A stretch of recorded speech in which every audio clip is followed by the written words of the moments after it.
What drives a human being to commit unthinkable acts? Is it madness, pure evil, or something far darker, lurking beneath the surface of the human mind? Tonight, we step into the shadows of history, into the chilling world of the top 5 creepiest serial killers. These are not just stories, they are nightmares made real. Crimes so disturbing, you may never look at humanity the same way again. From killers who stalked their victims under the cover of night, to those who built entire houses of horror, each tale is more unsettling than the last. And trust me, the final killer on this list is someone whose crimes still terrify investigators to this day. So brace yourself. Stick around, because these stories only get darker and creepier with each name we reveal. Tonight's journey into darkness is not for the faint of heart. From number 5 to number 1, each chapter will drag us deeper into the shadows, peeling back the layers of evil that most of us can't even begin to comprehend. We'll uncover the unsettling childhoods that shaped them, the chilling rituals that defined their crimes, and the twisted legacies they left behind. Some lived double lives, ordinary on the surface, but monstrous in secret. Others left behind scenes so disturbing that even hardened investigators struggled to put words to what they saw. And with every name revealed, the horror only grows more unsettling. Trust me, by the time we reach number 1, you'll understand why their crimes still send shivers down the spine of history itself. Thanks for watching, don't forget to subscribe and turn on bell notifications. Let's go. Number 5. Richard Ramirez. The Night Stalker. Los Angeles, California. The mid-1980s. A city that should have been filled with sunshine and dreams, instead was stalked by shadows. And behind those shadows walked a man whose very presence sent chills through the streets of Southern California. What made Ramirez truly terrifying wasn't just the brutality of his crimes. It was his randomness. He didn't target a type, he didn't stick to one method. Men, women, young, old, it didn't matter. He broke into homes at night, terrorizing entire families, leaving behind satanic symbols, and sometimes whispering chilling phrases that his victims would never forget. He was the predator who could be anywhere, at any time. Born in 1960 in El Paso, Texas, Ramirez's childhood was a storm of violence and trauma. He witnessed his father's explosive temper. He was heavily influenced by a cousin, a Vietnam veteran who showed him horrifying photos of brutal acts committed during the war, and bragged about them. By the time Ramirez was a teenager, he was already experimenting with drugs, theft, and dark fantasies. He developed a fascination with Satanism, not as a religion, but as a symbol of rebellion and power. Teachers and neighbors remembered him as quiet, distant, a boy whose eyes carried something unsettling, something that made others step back. Psychologists later argued that Ramirez's childhood trauma, mixed with exposure to violence and drugs, warped his mind into believing he had power through darkness. He wasn't just killing, he was making a statement, one drenched in evil. In 1984, the Night Stalker began his reign of terror. Breaking into homes, often under the cover of night, he would use whatever weapon was available, a knife, a gun, a blunt object. Sometimes he killed immediately. Other times, he tormented his victims, forcing them to pray to Satan, or demanding they swear loyalty to him before he struck. His attacks were brutal, and worse, unpredictable. Entire neighborhoods lived in fear. People bought new locks, weapons, and guard dogs. Windows were sealed. Air conditioners were abandoned. Los Angeles wasn't sleeping. It was waiting. Waiting to hear the footsteps of the Night Stalker. The media frenzy exploded. Newspapers called him the walk-in killer.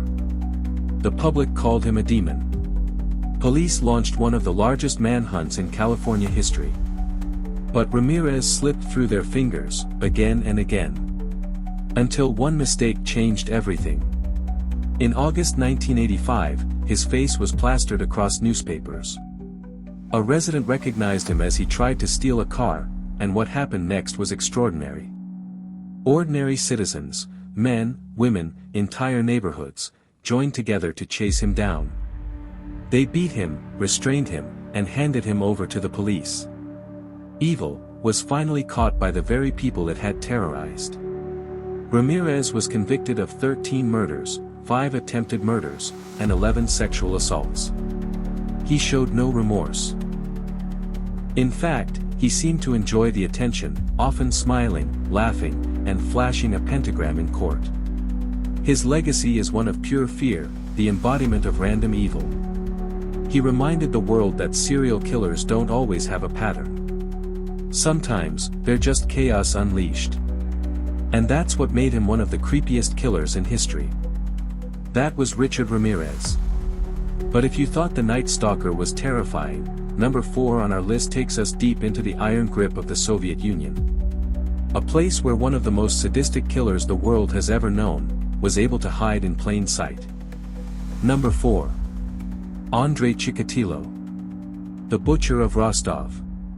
Soviet Russia. The 1970s through the early 1990s. A time when secrecy and fear gripped an entire nation. Behind the Iron Curtain, horrors could remain hidden for years, and that's exactly what happened. While the world looked at the Cold War, a monster was moving quietly through the shadows of Eastern Europe, luring, deceiving, and destroying. What makes Chikatilo stand apart is not just the staggering number of victims, at least 52 confirmed, but the sheer brutality. His crimes involved cannibalism, mutilation, and a ritualistic obsession with control. He targeted the vulnerable, children, teenagers, runaways, women waiting at bus stops. He became known as the Rostov Ripper, a predator whose crimes were so grotesque, Soviet authorities at first refused to even believe such a man could exist. Born in 1936 in Ukraine, during the devastating Holodomor famine, Chikatilo's earliest memories were of starvation, death, and despair. His mother told him horrifying stories of his older brother being kidnapped and eaten by neighbors during the famine. True or not, this image seared into his young mind. As a child, he was sickly, shy, and socially awkward. He suffered from bedwetting, humiliation, and a deep sense of inadequacy. Teachers remembered him as quiet, withdrawn, but intelligent. His greatest shame, his inability to form normal relationships. By adulthood, he struggled with impotence, an issue that left him deeply insecure and angry. Psychologists argue that his violence became a twisted form of power, an attempt to overcome feelings of weakness. In his own words, he once confessed, "I was like a wolf. I couldn't stop. For me, life without killing was like life without food." Behind his double life, Chikatilo appeared almost ordinary. He worked as a teacher, married, and had children. To neighbors, he was quiet and forgettable.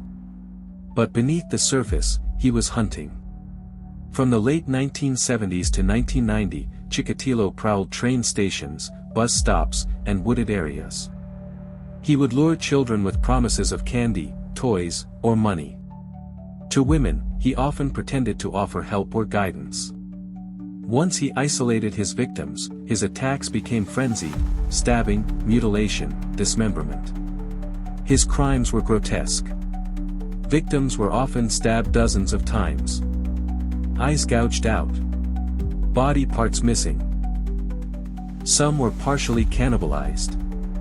For investigators, the scenes were so disturbing that many refused to believe a single man could be responsible. They suspected cults, gangs, even Western influences. And so, he kept killing. Dozens. Dozens more. Over and over again.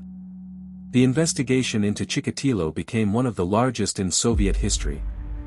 For years, authorities denied the existence of a serial killer.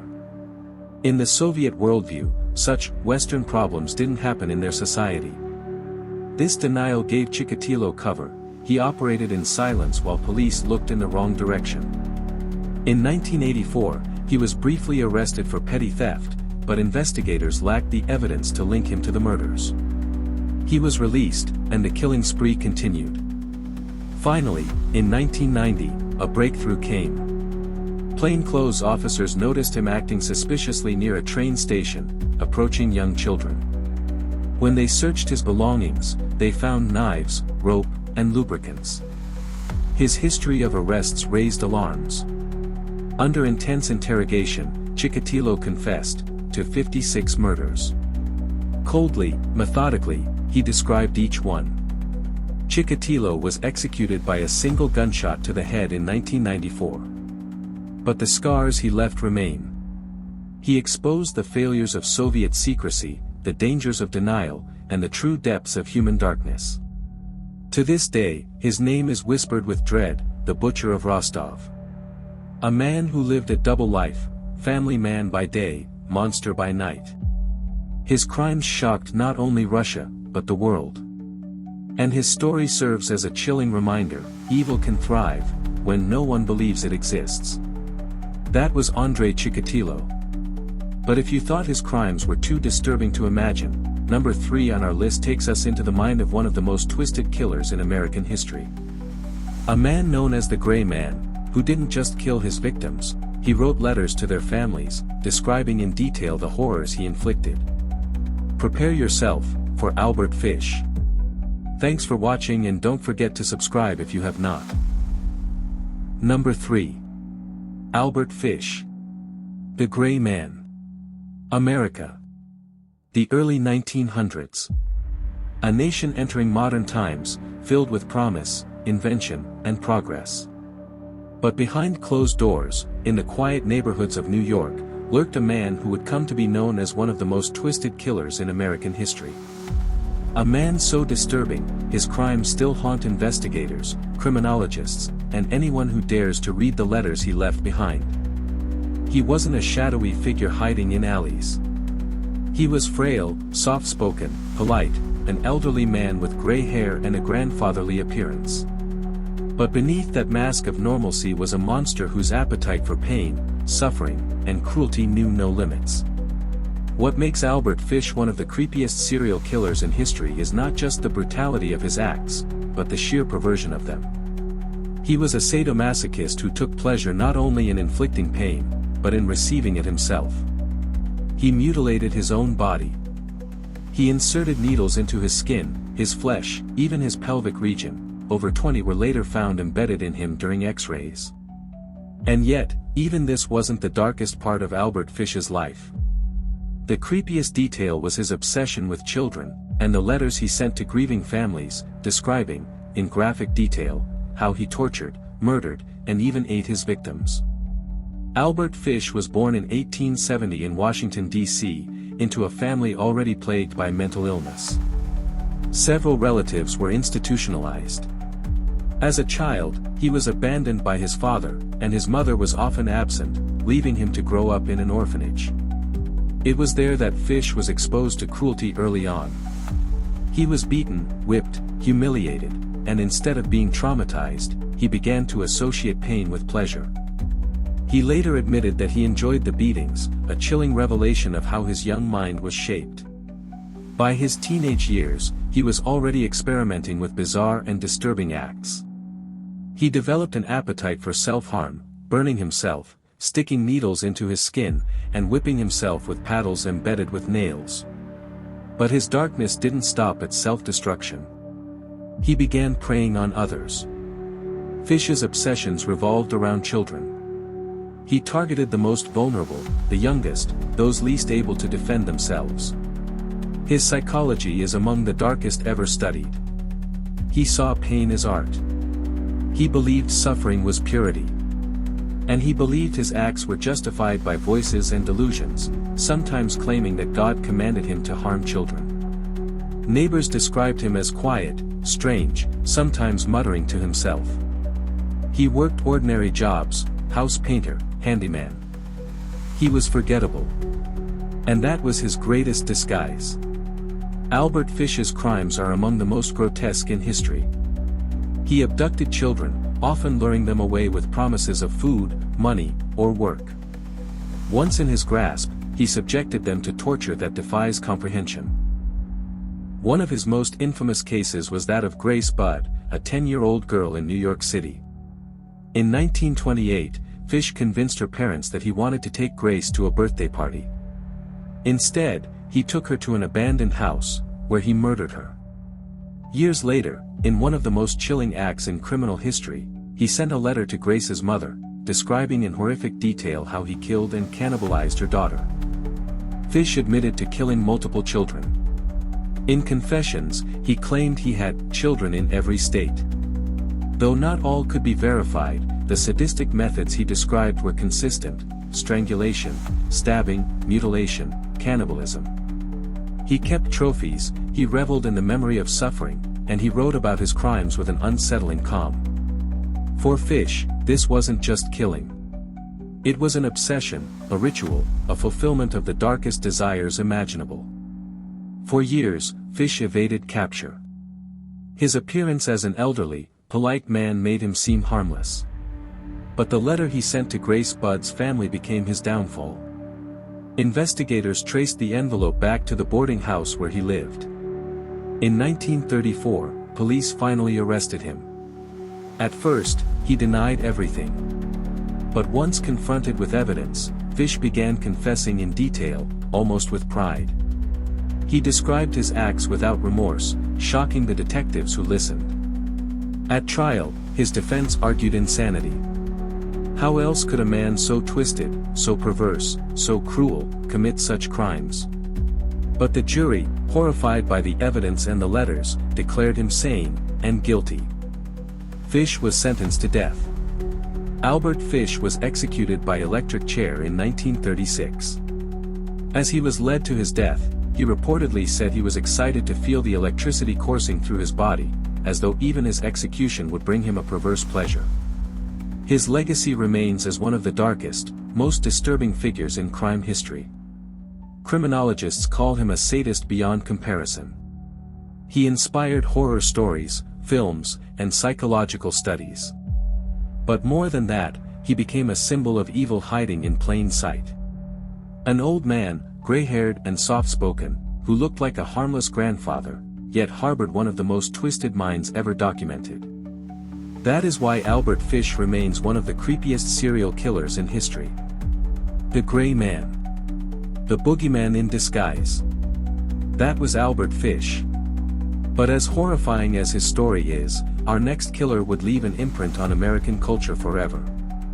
A man whose crimes inspired some of the most famous horror films of all time. From lampshades made of human skin to suits stitched from flesh, number 2 is none other than Ed Gein. The Butcher of Plainfield. Number 2. Ed Gein. The Butcher of Plainfield. America. The 1950s. Small towns, rural life, and neighbors who knew each other by name. Plainfield, Wisconsin was just such a town, a quiet farming community where nothing ever seemed out of place.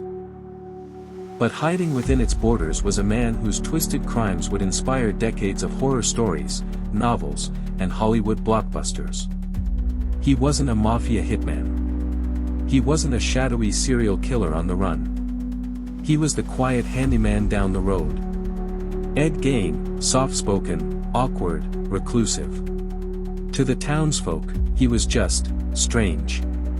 But when the truth came out, it revealed a nightmare so grotesque, so bizarre, that it shook America to its core. This wasn't just murder. This was something darker. Something inhuman. What makes Ed Gein one of the creepiest figures in history isn't just that he was killed. It's what he did with the bodies. Inside his farmhouse, investigators discovered chairs upholstered with human skin. A lampshade made from human faces. A belt fashioned from nipples. Bowls crafted from skulls. Masks stitched from the flayed skin of women. And, most disturbing of all, a suit. A suit Ed Gein created from the flesh of women, complete with breasts and female genitalia, so he could wear it and become his mother. It was like stepping into the set of a horror movie. But this wasn't fiction. It was real. And that's why Ed Gein remains one of the most infamous names in true crime. Ed Gein was born in 1906 in La Crosse County, Wisconsin. His childhood was anything but normal. His father was an abusive alcoholic who later died of heart failure. His mother, Augusta Gein, was a religious fanatic who drilled into her sons, Ed and his brother Henry, that women were evil, sex was sinful, and the world was full of corruption. Augusta was controlling, cruel, and fanatically pious. She forced her sons to attend daily Bible readings, where she emphasized verses about death, judgment, and punishment. For Ed, she was more than a mother. She was his entire world. He idolized her, feared her, and obeyed her every word. When Ed's brother Henry began to resist Augusta's control, Ed grew suspicious of him.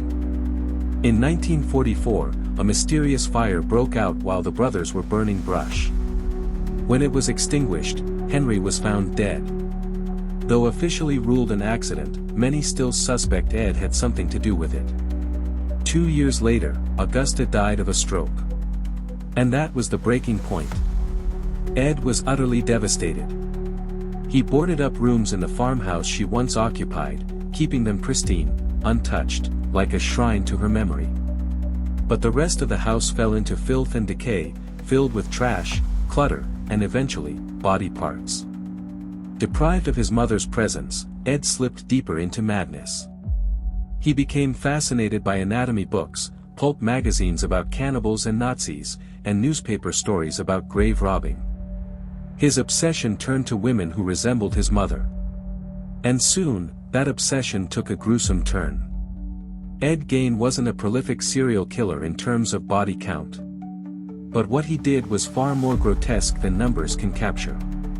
Gein confessed to killing at least 2 women, Mary Hogan, a tavern owner who vanished in 1954. And Bernice Wardens, a hardware store owner who disappeared in 1957. But he admitted to far more grave robbings. Under cover of night, Ed Gein would visit cemeteries. With a lantern in one hand and a shovel in the other, he dug up freshly buried bodies. He exhumed corpses, dismembered them, and brought their remains back to his farmhouse. There, he experimented, skinning, tanning, and sewing the parts together. The culmination of his obsession was his woman suit. Gein admitted he wanted to literally crawl into the skin of women, to become his mother, to live inside her again. When police arrested him in 1957 after the disappearance of Bernice Wardens, they searched his house. What they found was beyond comprehension, a house of horrors. For noses in a jar. A box of preserved organs. The face of Bernice Wardens hanging from a wall. Skulls repurposed into everyday items. It was not just murder. It was desecration, ritual, transformation.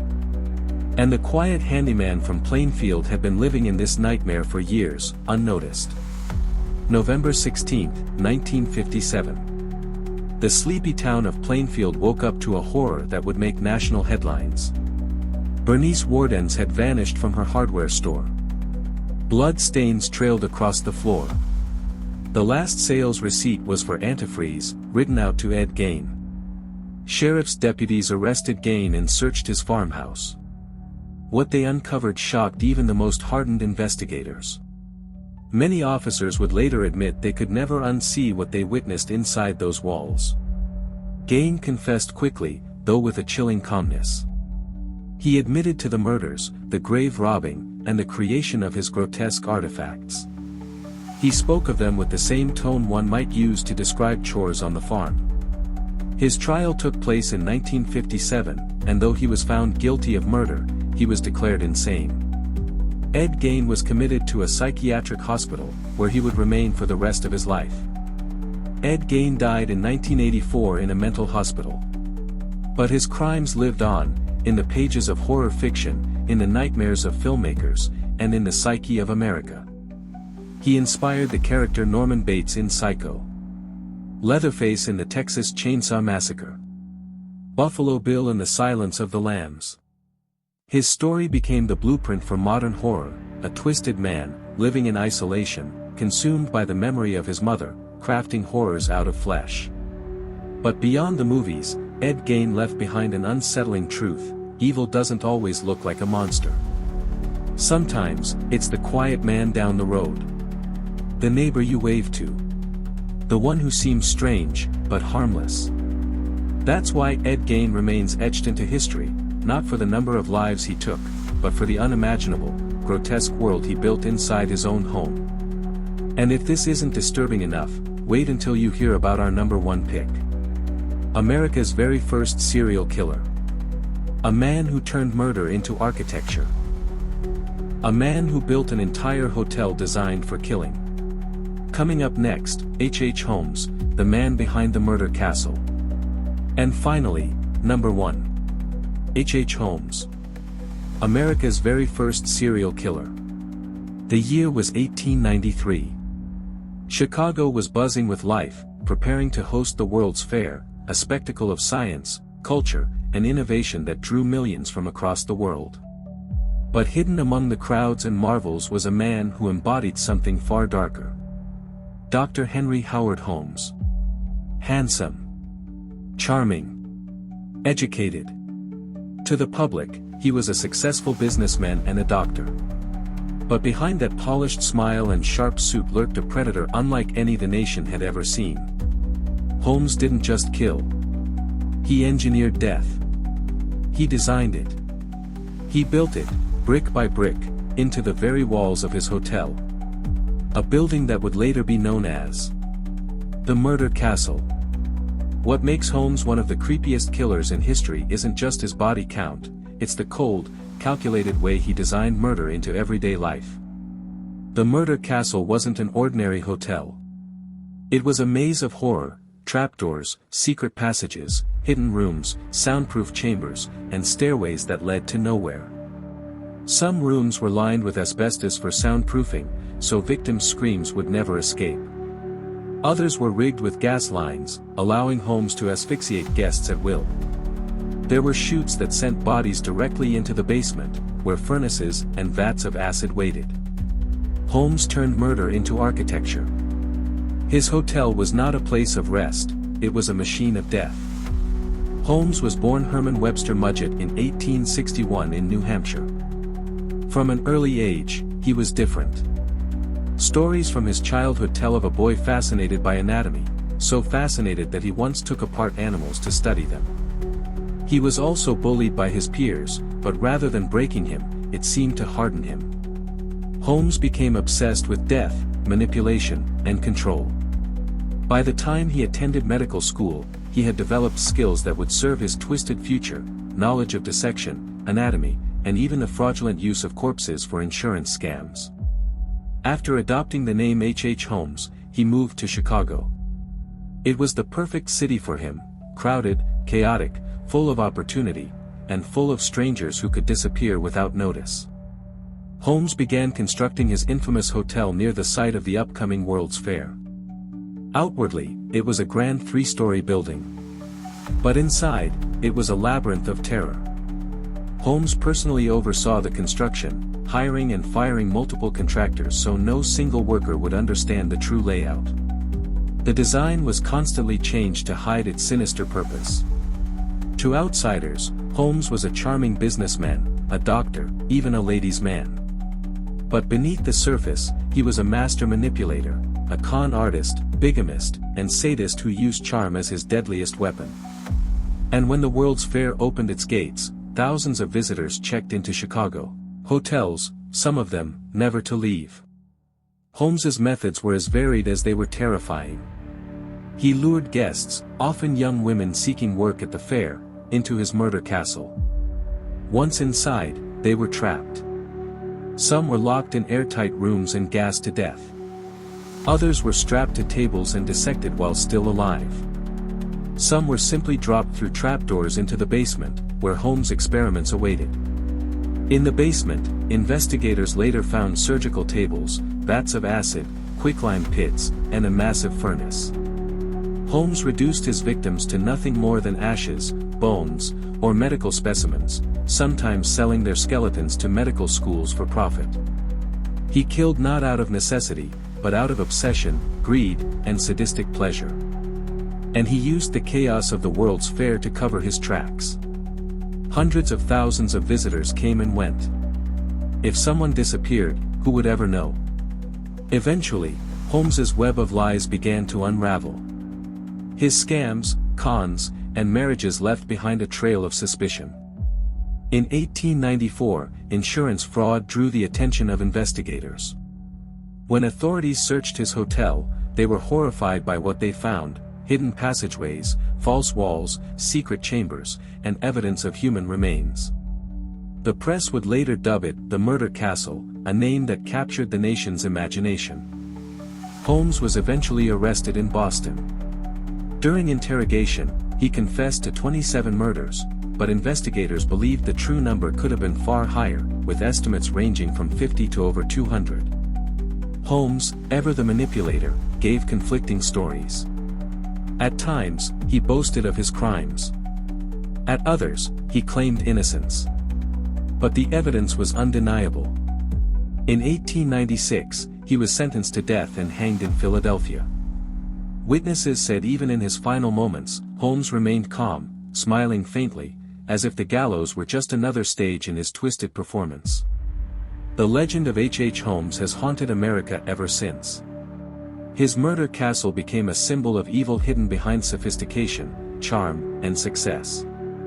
Though the building itself burned down years later, its blueprints live on as a chilling reminder of what he created. Holmes became the archetype for the charming killer, the wolf in sheep's clothing, the monster behind the smile. His story inspired books, films, and documentaries. Even today, debates rage about how many victims he truly claimed. Was it dozens? Hundreds? We may never know. But what we do know is this: H. Holmes took human ingenuity and twisted it into something nightmarish. He didn't just kill people, he designed a house to swallow them whole.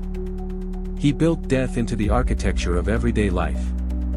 And that's why he remains #1 on this list, not just America's first serial killer, but one of the creepiest, most diabolical minds in history. So there you have it, the top 5 creepiest serial killers in history. From Richard Ramirez's satanic reign of terror, to Andre Chikatilo's monstrous crimes, Albert Fish's haunting letters, Ed Gein's twisted world of skin and bone, and finally, H. Holmes and his murder castle of nightmares. Now it's your turn. Who do you think was the creepiest of them all? Drop your thoughts in the comments below. And remember this: evil doesn't always wear a mask. Sometimes, it hides in plain sight, behind a smile, a handshake, or even a charming hotel. Stay safe out there. And if you want more chilling stories, don't forget to like this video, subscribe, and share it with someone who loves true crime, because the shadows are full of stories waiting to be told.